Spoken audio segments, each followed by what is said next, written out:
how are your franchisees investing in their transition to becoming a cloud-focused partners? And I think you had a quote last night that I love to hear, that you had one, please help us talk about that, right? And then tell us what your thoughts are on the transition.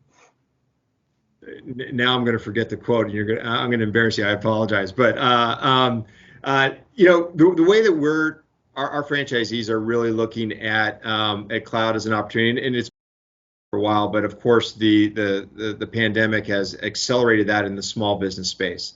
So we're really doing two things. The biggest thing is education for our franchise owners on how to present and sell cloud solutions, but also educating the customer, because the customer is suffering from not understanding or not having a full understanding of what it really means to go to the cloud. I heard, this isn't the one that we discussed, but I did hear a statistic quoted on a recent webinar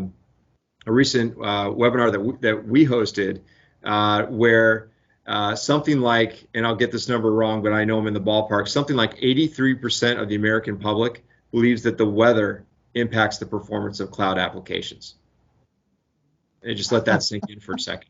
Yeah. So there's still a tremendous amount of education that needs to take place out there. People are using cloud applications without them even realizing it. And so our big challenge is, and of course, one of our franchisees, one of our top offices, I was on a call with them recently. We had about 10 owners on a call, on a town hall call. And he says, look, at the end of the day, guys, you can talk about all the different solutions, but we live in a Microsoft world.